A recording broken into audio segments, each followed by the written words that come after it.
ಮುತ್ತು ಮಾವ, ಅತ್ತೆ ಹೇಗಿದ್ದಾರೆ ಮಾವ? ಡಾಕ್ಟರ್ ಏನಾದರೂ ಹೇಳಿದ್ರಾ? ಇಲ್ಲ ಮಾಯಾ, ಚಿಕ್ಕಮ್ಮಂಗಿನ್ನೂ ಪ್ರಜ್ಞೆ ಬಂದಿಲ್ಲ. ಪ್ರಜ್ಞೆ ಬರೋವರೆಗೂ ಏನು ಹೇಳಕ್ಕಾಗಲ್ಲ ಅಂತ ಹೇಳಿದ್ದಾರೆ ಡಾಕ್ಟ್ರು. ಚಿಕ್ಕಮ್ಮನ ಸ್ಥಿತಿನ ನೋಡಕ್ಕಾಗ್ತಿಲ್ಲ. ಅವ್ರ ಸ್ಥಿತಿ ನೋಡ್ತಿದ್ರೆ ನನ್ನ ಕಣ್ಣಲ್ಲಿ ರಕ್ತನೇ ಬರ್ತಿದೆ. ಅದಕ್ಕೆ ಬೈರನಲ್ಲೇ ಬಿಟ್ಟು ನಾನು ಮನೆಗೆ ಬಂದ್ಬಿಟ್ಟೆ. ಪಾಪ ಬೆಳ್ಳಿ ಚಿಕ್ಕಮ್ಮಂಗೋಸ್ಕರ ಹರಕೆ ತೀರಿಸಿದ್ಲು. ಆ ದೇವ್ರ ಮನ್ಸಿನೂ ಕರಗಿಲ್ಲ ಅಂತ ಕಾಣಿಸುತ್ತೆ. ಭಯ ಅನ್ನೋದೇ ನಮ್ಮ ಶತ್ರು ಮಾವ. ಅದೊಂದನ್ನೇ ದಾಟಿ ನಾವು ಮುಂದೆ ಹೋದ್ರೆ ಎಲ್ಲ ಆರಾಮಾಗಿ ನಡೆಯುತ್ತೆ. ಅತ್ತೆ ಪೂರ್ತಿಯಾಗಿ ಗುಣ ಆಗಿ ವಾಪಸ್ ಬರ್ತಾರೆ ಅಂತ ನನಗೆ ನಂಬಿಕೆ ಇದೆ. ಚಿಕ್ಕಮ್ಮಂಗೆ ಏನಾದ್ರೂ ಆಗುತ್ತೆ ಅನ್ನೋ ಭಯ ನನ್ನ ಕಾಡ್ತಾ ಇದೆ. ಅವ್ರಿಗೇನಾದ್ರೂ ಆದ್ರೆ? ಇಲ್ಲ ಮಾವ, ನಾನು ದೇವ್ರ ಹತ್ರ ಶ್ರದ್ಧೆಯಿಂದ ಬೇಡ್ಕೊಂಡಿದ್ದೀನಿ. ಒಳ್ಳೆ ರೀತಿಲಿ ಬೇಡ್ಕೊಂಡ್ರೆ ಆ ತಾಯಿ ಮನ್ಸು ಕರ್ಗತ್ತೆ. ಆ ತಾಯಿ ತನ್ನ ಭಕ್ತರನ್ನ ಯಾವತ್ತೂ ಕೈ ಬಿಡಲ್ಲ ಅನ್ನೋ ನಂಬಿಕೆ ನನಗಿದೆ. ಆ ಧೈರ್ಯದಿಂದನೇ ನಾನು ನಿಮ್ಗೆ ಇದನ್ನ ಹೇಳ್ತಿದ್ದೀನಿ. ಇದೆಲ್ಲ ನನ್ನ ಸಮಾಧಾನಕ್ಕೋಸ್ಕರ ಹೇಳ್ತಿದ್ಯಾ ಅಲ್ವಾ? ಹೌದು, ಬೆಳ್ಳಿಯಲ್ಲಿ ಇಲ್ಲೇ ರೂಮಲ್ಲಿದ್ದಾಳೆ. ಸರಿ.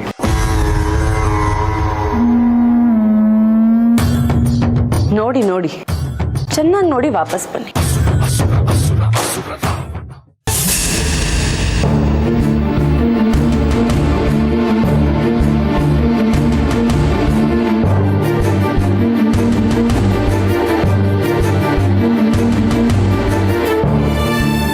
ಬೆಳ್ಳಿ,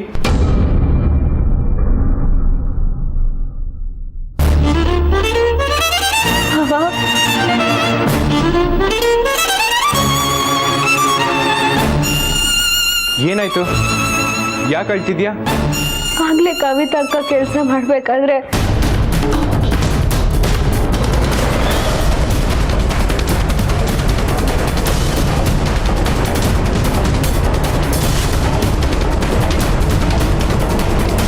ಆದ್ರೆ ಈ ವ್ರತನ ನಾನು ಅತ್ತೆ ಗುಣ ಆಗ್ಲಿ ಅಂತ ಮಾಡ್ತಿರೋದು. ನೀನ್ ಇದಕ್ಕೂ ಅಡ್ಡಿ ಮಾಡ್ತಿದ್ಯಾ ಅಂದ್ರೆ ಅವ್ರ ಗುಣ ಆಗೋದೇ ನಿನಗೆ ಇಷ್ಟ ಇಲ್ಲ ಅಂತ ಆಯ್ತು. ಮಾಯಾ ಜೊತೆಗೆ ಇದ್ದು ಅವಳಿಗೆ ಗುಂಡಿ ತೋರ್ಸಲ್ಲ. ಆ ದೇವ್ರು ನಿನ್ನ ಕಾಪಾಡ್ತಾನೆ ಅಂದ್ಕೊಂಡಿದ್ಯಾ? ಮಾಲೆ ಬರ್ದು ಹಾಕೋದು, ಅಕ್ಕಿನ ತಗೊಂಡೋಗಿ ಕಸಕ್ ಬಿಸಾಕೋದು, ಇದು ಒಳ್ಳೆ ಮನ್ಸಿರೋರು ಮಾಡೋ ಕೆಲಸ ಅಲ್ಲ, ತಿಳ್ಕೊ. ನಿಜ ಹೇಳ್ತಿದ್ದೀನಿ ಮವ್ವ, ನಾನು ತಗೊಂಡೋಗಿ ಸುರಿದಿದ್ದು ಬರೀ ಕಸ ಮಾತ್ರ. ಆದ್ರೆ ಇವರೆಲ್ರು ನಾನು ಮಡಿ ಭಿಕ್ಷೆ ಬೇಡಿರೋ ಅಕ್ಕಿನೂ ತಗೊಂಡೋಗಿ ಸುರಿದಿದ್ದೀನಿ ಅಂತ ಬೈದ್ರು. ಅತ್ತೆ ಗುಣ ಆಗ್ಬಾರ್ದು ಅಂತ ನಾನು ಇಷ್ಟೆಲ್ಲ ಮಾಡ್ತಿದ್ದೀನಿ ಅಂತಿದ್ದಾರೆ. ಮಾವ, ನಾನು ಅಷ್ಟು ಕ್ರೂರಿನ? ನನಗೆ ಅತ್ತೆ ಮೇಲೆ ಅಷ್ಟು ಪ್ರೀತಿ ಇಲ್ವಾ? ಇದೆಲ್ಲ ನೋಡಕ್ ಆಗ್ತಿಲ್ಲ ಮಾವ. ಮನ್ಸಿಗೆ ತುಂಬಾ ಕಷ್ಟ ಆಗ್ತಿದೆ. ಈಗೀಗ ಇವಳನ್ನ ಒಬ್ಳನ್ನೇ ಮನೆಯಲ್ಲಿ ಬಿಟ್ಟು ಹೋಗೋಕ್ಕೆ ತುಂಬಾ ಭಯ ಆಗ್ತಿದೆ ಮಾವ. ಇವತ್ತೊಬ್ರು ನೆಮ್ಮದಿಯಾಗಿರೋಕ್ ಬಿಡಲ್ಲ. ನೋಡ್ತಿರೋ, ಇವತ್ತಾದ್ರೂ ಮುತ್ತು ಮಾವ ನಿನ್ನನ್ನು ಅರ್ಥ ಮಾಡ್ಕೊಂಡ್ರಲ್ಲ. ಆ ಮಾಯಿನ ಸ್ವಪ್ನ ಮುರಿತಾರೆ. ಅದೇನಾಗುತ್ತೆ ಅಂತ ನಾನು ನೋಡ್ತೀನಿ. ಮಾಯಾ, ಮಾಯಾ, ಶರ್ಮಿಳಾ, ಶರ್ಮಿಳಾ. ಏನಾಯ್ತು ಮಾವ? ಯಾಕಿಷ್ಟು ಕೋಪದಲ್ಲಿದ್ದೀರಾ? ನೀವ್ ಈ ರೀತಿ ನಡ್ಕೊಂಡ್ರೆ ಕೋಪ ಬರ್ದೇ ಇರತ್ತಾ? ಅಲ್ಲ, ಅಷ್ಟೊಂದು ಓದಿದೀನಿ ಅಂತ ಹೇಳ್ತೀಯಲ್ಲ, ಯಾರ ಹತ್ರ ಹೇಗ್ ಬಿಹೇವ್ ಮಾಡ್ಬೇಕು ಅಂತ ನಿನ್ಗೆ ಗೊತ್ತಿಲ್ವಾ? ಬೆಳ್ಳಿನ ಅವಮಾನ ಮಾಡೋದೇ ನಿಮ್ಗಳ ಕೆಲಸ ಆಗಿದೆ ಅಲ್ಲ? ಅಭ್ಯಾಸನ? ಯಾರ ಬಗ್ಗೆ ಹೇಳ್ತಿದ್ದೀರಾ? ಏನ್ ವಿಷಯ ಮಾವ? ಏನ್ ವಿಷಯನ? ಬೆಳ್ಳಿ ಮಡಿ ಭಿಕ್ಷೆ ಬೇಡಿರೋ ಅಕ್ಕಿನ ಅಡ್ಗೆ ಮನೆಯಿಂದ ತಗೊಂಡು ಕಸದಲ್ಲಿ ಎಷ್ಟು ಬಂದ್ಲು ಅಂತ ನೀವು ಬೈದಿದ್ದೀರಲ್ಲ.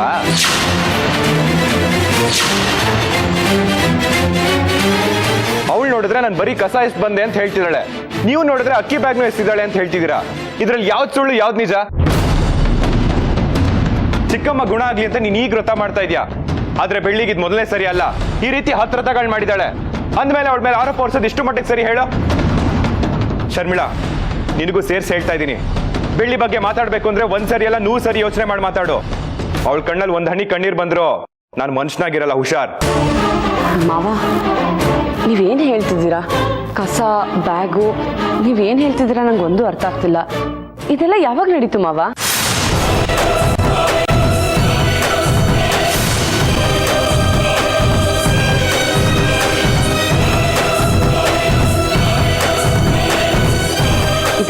ಕನ್ಸಲ್ ನಡೀತಾ ಇಲ್ಲ ಯಾವ್ದಾರ ಕತೆ ತಗೊಂಡ್ ಬಂದು ಹೇಳ್ತಿದ್ದಾಳ?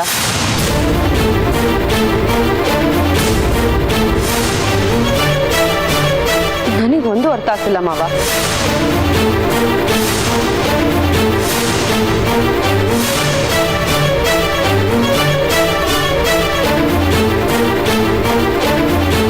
ನೀವ್ ಹೇಳೋ ಹಾಗೆ ಅವಳು ಯಾವ ಬ್ಯಾಗ್ನು ಕಸದಲ್ಲಿ ಎಸ್ತಿಲ್ಲ ಮಾವ. ನಾವ್ ಅವಳಿಗೆ ಯಾವ ವಿಚಾರಕ್ಕೂ ಬೈದಿಲ್ಲ. ನನ್ಗಿದು ಅವಳು ಭ್ರಮೆ ಅನಿಸ್ತದೆ ಮಾವ.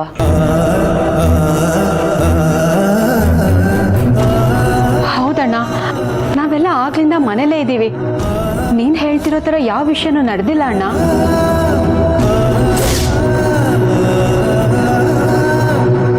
ಮತ್ತೆ ಕವಿತಾ ಕಸದ ಬುಟ್ಟಿ ಕೊಟ್ಟಿದ್ದು, ಅದನ್ನ ಬೆಳ್ಳಿ ತಗೊಂಡೋಗಿ ಎಸ್ತಿದ್ದು, ಇದೆಲ್ಲ ಬರೀ ಕಲ್ಪನೆ ಅಷ್ಟೇ ಮಾವ. ಅತಿಯಾಗಿ ಯೋಚನೆ ಮಾಡೋದ್ರಿಂದ ಈ ರೀತಿ ಭ್ರಮೆಗೆ ಹೋಗ್ತಾರೆ. ಆದ್ರೆ ನಿಜವಾಗ್ಲೂ ಈ ರೀತಿ ಯಾವ ಇನ್ಸಿಡೆಂಟು ಆಗಿರಲ್ಲ. ನಿಮಗಿನ್ನೂ ನನ್ನ ಮೇಲೆ ನಂಬಿಕೆ ಬರ್ತಿಲ್ಲ ಅಲ್ವಾ? ಸರಿ ಮಾವ, ಒಂದ್ ನಿಮಿಷ ಇರಿ. ಕವಿತಾ, ಕವಿತಾ, ಹೇಳಿ ಅಮ್ಮೋರೆ.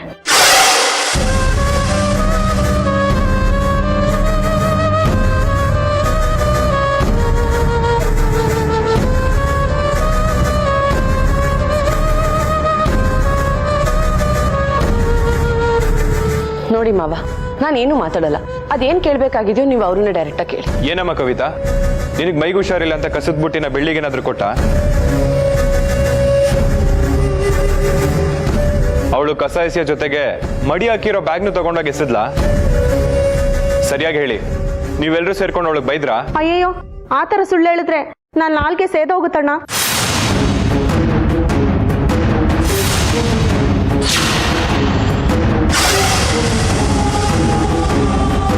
ನಾನು ಹುಷಾರಾಗೇ ಇದ್ದೀನಿ ಅಂದಮೇಲೆ ನನ್ನ ಕೆಲಸನ ನಾನು ಬೇರೆಯವ್ರಿಗೆ ಯಾಕೆ ವಹಿಸ್ಲಿ?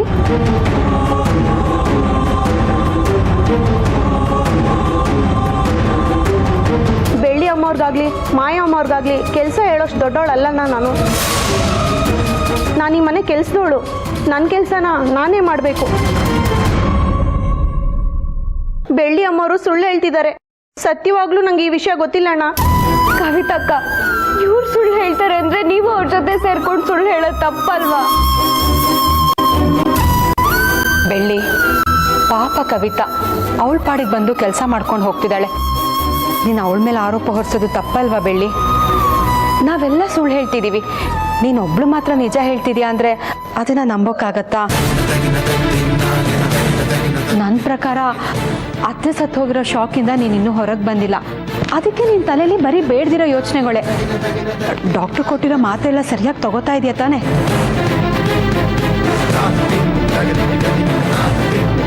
ಅಯ್ಯೋ, ಇದನ್ನೆಲ್ಲ ಬಿಡಿ ಮಾವ. ಮಡಿ ಭಿಕ್ಷೆ ತಗೊಂಡ್ಬಂದಿರೋ ಅಕ್ಕಿನ ನಿಮ್ ಪ್ರಕಾರ ಎಲ್ಲಿಟ್ಟಿರ್ತಾರೆ ಹೇಳಿ? ದೇವ್ರ ವಸ್ತು ಅಂದಮೇಲೆ ದೇವ್ರ ಮನೇಲಿ ಇಟ್ಟಿರ್ತಾರೆ ಅಲ್ವಾ ಮಾವ? ಬನ್ನಿ ನನ್ನ ಜೊತೆ, ಬನ್ನಿ ಮಾವ.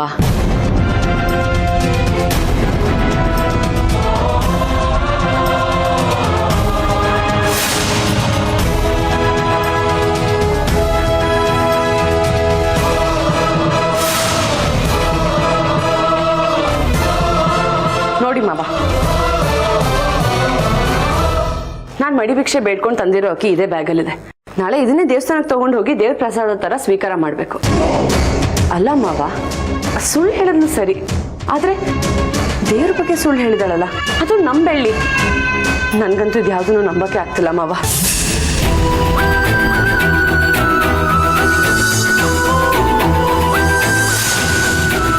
ಹೌದಣ್ಣ, ಬೆಳ್ಳಿ ಈ ಥರ ನಡ್ಕೋತಾಳೆ ಅಂದರೆ ನನಗೂ ನಂಬಕ್ಕಾಗ್ತಿಲ್ಲ. ನನ್ಗನ್ಸುತ್ತೆ ಅವಳ ಕಾಯಿಲೆ ಇನ್ನೂ ಸರಿಯಾಗಿ ವಾಸಿ ಆಗಿಲ್ಲ ಅಂತ.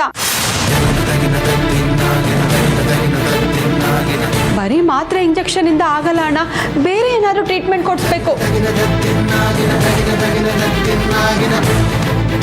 ಇಲ್ಲ ಅಂದ್ರೆ ನಮ್ಮ ಬೆಳ್ಳಿಗಿರೋ ಕಾಯಿಲೆ ಇನ್ನೂ ಜಾಸ್ತಿ ಆಗ್ಬಿಡತ್ತೆ ಅಣ್ಣ. ಇದೆಲ್ಲ ಕಾಯಿಲೆಯಿಂದ ನಡೀತಿದ್ಯೋ ಇಲ್ಲ ನನ್ನ ಬಗ್ಗೆ ಯಾರು ಕಾಳಜಿ ತೋರಿಸ್ತಿಲ್ಲ ಅಂತ ಈ ರೀತಿ ನಡ್ಕೋತಿದ್ದಳು? ನನ್ಗೊಂದು ಗೊತ್ತಾಗ್ತಿಲ್ಲ ಮಾವ. ಇತ್ತೀಚೆಗೆ ನೀವು ಅವ್ರ ಜೊತೆ ಸರಿಯಾಗಿ ಮಾತಾಡಿಸ್ತಿಲ್ಲ ಅಂತ ನಿಮ್ ಗಮನ ಸೆಳೆಯೋಕ್ಕೋಸ್ಕರ ಈ ರೀತಿ ನಾಟಕ ಆಡ್ತಿರ್ಬೋದು ಮಾವ. ಅಟೆನ್ಷನ್ ತಗೊಳ್ಳೋಕ್ಕೋಸ್ಕರ ನನ್ನ ಜೊತೆ ಕಡ್ಡಿ ಮಾಡೋದು ಯಾವ ನ್ಯಾಯ ಮಾವ?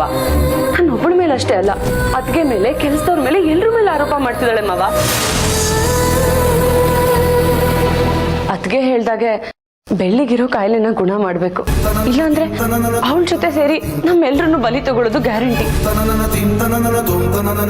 ನೋಡು ಬೆಳ್ಳಿ, ಈಗಾಗಲೇ ಚಿಕ್ಕಮ್ಮನ ವಿಷಯದಲ್ಲಿ ನಾನು ತುಂಬಾ ನೊಂದಿದ್ದೀನಿ. ಮನೇನ ನಡೆಸೋದಕ್ಕೆ ತುಂಬಾ ಕಷ್ಟಪಡ್ತಿದ್ದೀನಿ. ಇಂಥ ಸಮಯದಲ್ಲಿ ನೀನು ಈ ರೀತಿ ನಡ್ಕೊಂಡ್ರೆ ನನಗೆ ತುಂಬಾ ಹಿಂಸೆ ಆಗುತ್ತೆ.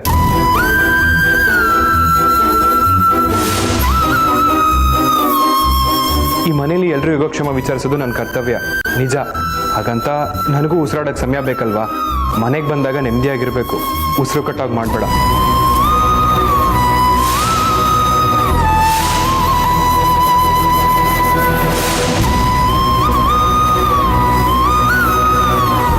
ನಿನಗೆ ದೇವ್ರು ಅನ್ಯಾಯ ಮಾಡಿದ್ದಾನೆ, ಒಪ್ಕೊಳ್ಳೋಣ. ನಿನ್ನ ಕಷ್ಟನ ನಾವು ಅರ್ಥ ಮಾಡ್ಕೊಂಡು ಹೋಗ್ತಿದೀವಿ. ನಿನ್ನ ಮನಸ್ಸಲ್ಲಿರೋ ನೋವು ನಮಗೂ ತಿಳಿಯುತ್ತೆ. ಹಾಗಂತ ಎಲ್ಲ ಗಮನನೂ ನಿನ್ನ ಕಡೆನೇ ಇರಬೇಕು ಅನ್ನೋದು ಎಷ್ಟು ಮಟ್ಟಿಗೆ ಸರಿ ಹೇಳು? ಮಾಯನು ಮನುಷ್ಯಲೇ ಅಲ್ವಾ? ಅವಳು ಏನ್ ತಪ್ಪು ಮಾಡಿದಾಳೆ ಅಂತ ಅವಳಿಗೆ ಈ ರೀತಿ ತೊಂದರೆ ಕೊಡ್ತಿದ್ಯಾ?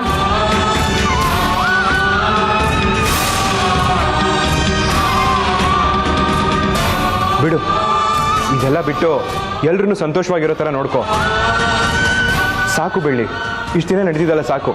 ಎಲ್ಲರೂ ಹತ್ತು ಕಣ್ಣೀರೇ ಬತ್ತೋಗಿದೆ. ನೀನು ಬದುಕೋ, ಬೇರೆಯವ್ರಿಗೂ ಬದುಕೋಗ್ಬಿಡು.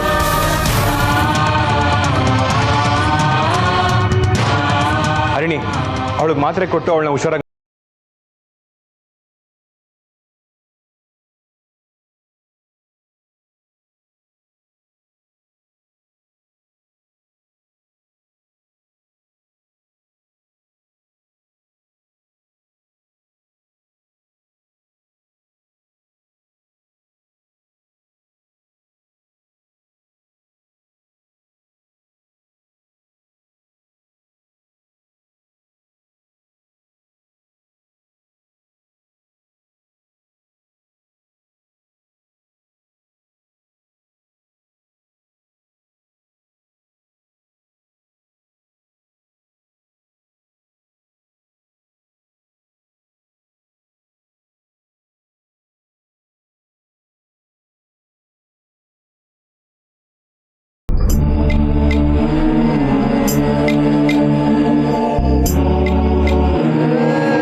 ದುಃಖ ಕಮ್ಮಿ ಆಗುತ್ತೆ ನಿಜ. ಹಾಗಂತ ದಿನವೆಲ್ಲ ಅಳ್ತಾ ಇರ್ತೀಯ. ನಿನ್ನ ಆರೋಗ್ಯ ಏನಾಗಬೇಡ ಬೆಳ್ಳಿ. ಮೊದಲು ಅಳೋದು ನಿಲ್ಲಿಸು. ಪ್ರಾಣದ ಮೇಲೆ ಆಸೆನೆ ಹೊಟ್ಟೋಗಿದೆ. ಇನ್ನ ಆರೋಗ್ಯ ತಾನೆ, ಹೇಗಾದ್ರೂ ಹೋಗ್ಬಿಡು. ಯಾಕೆ ಹೀಗೆಲ್ಲ ಮಾತಾಡ್ತಿದ್ಯಾ? ಇನ್ನೇನ್ ಮಾಡ್ಲಿ ಹರಿಣಿ, ಇವರೆಲ್ಲ ಮಾತಾಡೋದನ್ನ ನೋಡಿದ್ರೆ ನಿಜವಾಗ್ಲೂ ನಾನು ಸರಿಯಾಗಿದ್ದೀನ ಇಲ್ಲ ಅವ್ರು ಹೇಳ್ದಾಗೆ ನನಗೆ ಹುಚ್ಚಿಡ್ದಿದ್ಯಾ ಅನ್ನಿಸ್ತಿದೆ.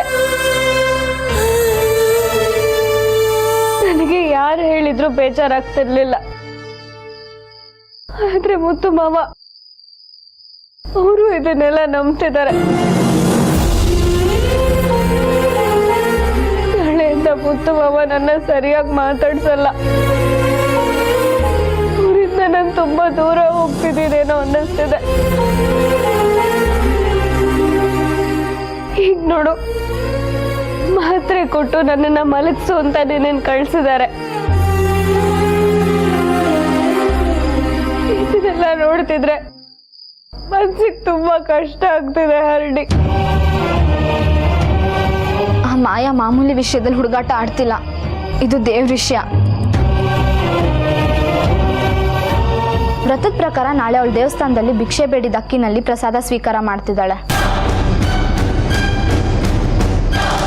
ನಾಳೆ ಮಾಯಾ ಸಂಕಟ ಪಟ್ಕೊಂಡು ಮನೆಗೆ ಬರ್ತಾಳೆ. ನಾವು ಬಾಗ್ಲಲ್ಲಿ ನಿಂತ್ಕೊಂಡು ಅದನ್ನೆಲ್ಲ ನೋಡ್ತೀವಿ. ನಾವು ನಗ್ತಿರ್ತೀವಿ, ಅವಳು ಅಳ್ತಿರ್ತಾಳೆ ಅಷ್ಟೇ. ಮಾಯಕ್ಕ ಕಷ್ಟ ಪಡೋದ್ರಿಂದ ಮುತ್ತು ಬಾವ ನನ್ನನ್ನು ಮಾತಾಡಿಸ್ತಾರ? ಅದೆಲ್ಲ ಆಗಲ್ಲ ಹರಿಣಿ. ನಡೆಯುತ್ತೆ. ವ್ರತಕ್ಕೆ ಅಡ್ಡಿಯಾಗಿ ಅವಳು ಅಂದ್ಕೊಂಡಿದ್ದೇನು ನಡೀದೇ ಇದ್ದಾಗ ಮುತ್ತು ಮಾವಂಗೆ ನೀನೇನು ತಪ್ಪಿಲ್ಲ ಅಂತ ಗೊತ್ತಾಗುತ್ತೆ. ಅದನ್ನ ಆ ದೇವ್ರು ಮುತ್ತು ಮಾವಂಗೆ ಗೊತ್ತಾಗೋ ಹಾಗೆ ಮಾಡೇ ಮಾಡ್ತಾನೆ. ಒಂದ್ ವೇಳೆ ಇದೆಲ್ಲ ನಡೀಲಿಲ್ಲ ಅಂದ್ರೆ ಈ ಮನೆಯಲ್ಲಿರೋದಲ್ಲ, ಜೀವಂತವಾಗಿರೋದ್ರಲ್ಲೇ ಅರ್ಥ ಇರಲ್ಲ. ನೀನು ಹಾಗೆಲ್ಲ ಮಾತಾಡಬೇಡ. ನಾಳೆ ನೀನೇ ನೋಡ್ತೀಯಲ್ಲ, ಎಲ್ಲ ನಿಂಗೆ ಅರ್ಥ ಆಗುತ್ತೆ. ಪ್ರೀತಿ ಇರುತ್ತೆ, ಆದರೆ ಅದನ್ನು ವ್ಯಕ್ತಪಡಿಸ್ಕೊಳ್ಳೋದಕ್ಕೆ ಸ್ವಲ್ಪ ಸಮಯ ಬೇಕಾಗುತ್ತೆ. ಆ ಸಮಯ ಬರೋವರೆಗೂ ನೀನು ಸ್ವಲ್ಪ ಕಾಯಬೇಕಷ್ಟೆ. ನಾಳೆ ಸಂಜೆ ಮುತ್ತು ಮಾವ ಅವರೇ ಬಂದು ನಿನ್ನ ಹತ್ರ ಮಾತಾಡ್ಸಲಿಲ್ಲ ಅಂದರೆ ಕೇಳು.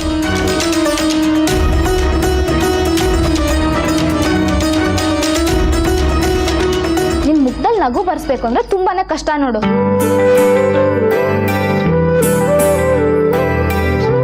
ಹಾಗಾದ್ರೆ ನೀ ನನ್ನ ಸಮಾಧಾನಕ್ಕೋಸ್ಕರ ಈ ರೀತಿ ಹೇಳಿದ್ಯಾ? ಮುತ್ತು ಮಾವ ನನ್ನ ಹತ್ರ ಮಾತಾಡಲ್ವಾ? ಹೇಗಾದ್ರೂ ಮಾಡಿ ಬಾಯಿ ಮುಚ್ಚಿಬಿಡ್ತೀಯ. ಅಲ್ಲಿ ತನಕ ನಿಂಗೆ ಸಮಾಧಾನ ಅನ್ನೋದೇ ಇಲ್ಲ ನೋಡು. ಖಂಡಿತ ಮುತ್ತು ಮಾವ ಬಂದು ನಿನ್ನ ಹತ್ರ ಮಾತಾಡಿಸ್ತಾರೆ. ಆ ಮಾಯ ನಾಳೆ ಎಂಥ ಕಷ್ಟದಲ್ಲಿ ಸಿಕ್ಕಾಕೋತಾಳಂತ ಅವಳಿಗಿನ್ನೂ ಗೊತ್ತಿಲ್ಲ. ವ್ರತ ಮಾಡಿ ಮುತ್ತು ಮಾವನ ಹತ್ರ ಶಬಾಷ್ಗಿರಿ ತಗೋಬೇಕು ಅಂತ ಅಂದ್ಕೊಂಡಿದ್ದಾಳಲ್ವಾ?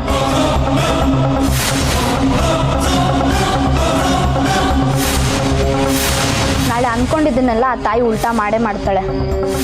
ನೀನು ನೋಡ್ತಾ ಇರು.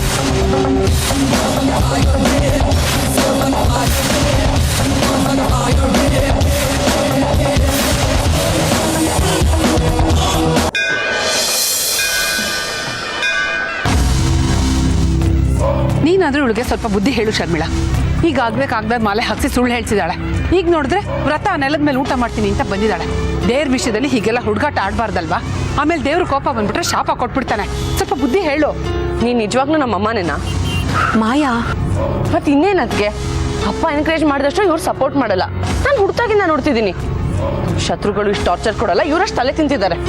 ನೋಡಮ್ಮ, ಅದು ಯಾವುದೇ ವಿಚಾರ ಆಗಿರ್ಬೋದು, ಅದರಲ್ಲಿ ನಾನೇ ಗೆಲ್ಬೇಕು, ನಾನೇ ಬೀಗ್ಬೇಕು. ಬೇರೆಯವ್ರು ಯಾರು ಗೆಲ್ಕೂಡ್ದು. ಗೆದ್ರು ನಾವು ಅವ್ರನ್ನ ಸೋಲಿಸ್ಲೇಬೇಕು. ಈ ದೇವ್ರ ದಿನರು ಎಲ್ಲ ನಾವೇ ಮಾಡ್ಕೊಂಡಿರೋದಮ್ಮ. ಅಂದಮೇಲೆ ನಾವು ಅನ್ಕೊಂಡ ಹಾಗೆ ನಡೆಯುತ್ತೆ, ನಡಿಬೇಕು. ತಿಳಿತಾ?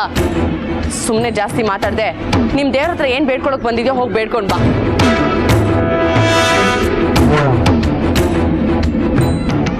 ನೋಡ್ತೀಯಾ? ಪರವಾಗಿಲ್ಲ, ಬನ್ನಿ ಅತ್ತೆ, ನಾನು ಮಾತಾಡ್ತೀನಿ ಅವಳ ಹತ್ರ.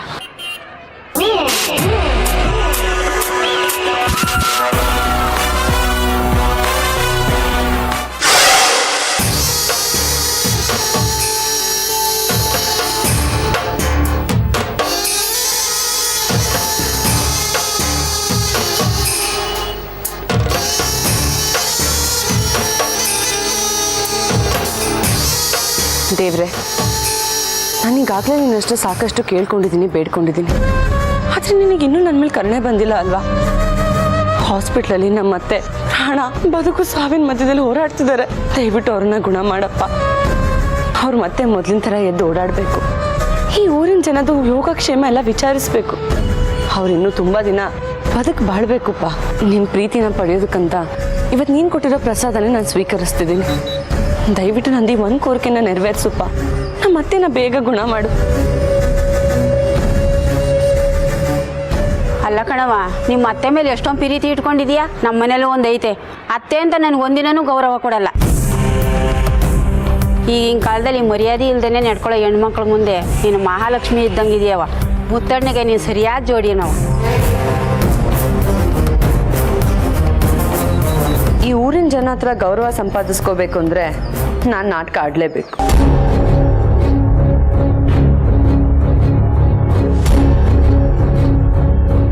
ಬೆಳ್ಳಿ, ಬೆಳ್ಳಿ ನಿಂತ್ಕೋ. ಬೆಳ್ಳಿ, ಬೆಳ್ಳಿ, ಇಷ್ಟೊಂದು ಸ್ಪೀಡಾಗಿ ಎಲ್ಲಿಗೆ ಹೋಗ್ತಿದ್ಯಾ? ಅಂಥದ್ದೇನು ಅರ್ಜೆಂಟ್ ಇದೆ ಹೇಳು. ಏನ್ ಐಡಿ ಹೀಗೆ ಮಾತಾಡ್ತಿದ್ಯಾ? ಅಲ್ಲಿ ಮಾಯಕ ವ್ರತ ಮಾಡ್ತಿದ್ದಾರೆ, ಅದನ್ನ ನೋಡಕ್ ಹೋಗ್ಬೇಕು ತಾನೆ. ನಾನು ಹೋಗ್ತೀನಿ. ವ್ರತನೂ ಇಲ್ಲ, ಎಂಥದ್ದು ಇಲ್ಲ. ಅದೆಲ್ಲ ಅವಳು ಆಡ್ತಿರೋದು ನಾಟಕ. ನಿಂಗೆ ಎಷ್ಟು ಹೇಳಿದ್ರು ಬುದ್ಧಿ ಬರೋದಿಲ್ಲ. ಅವಳು ಬುದ್ಧಿ ಇದ್ರೂ ಅವಳು ಬದಲಾಗೋದಿಲ್ಲ. ಒಟ್ಟಿನಲ್ಲಿ ನನ್ನ ಪಾಡು ಕತ್ರಿ ಮಧ್ಯೆ ಸಿಕ್ಕಾಕೊಂಡಿರೋ ಪೇಪರ್ ಥರ ಆಗೋಗ್ಬಿಟ್ಟಿದೆ.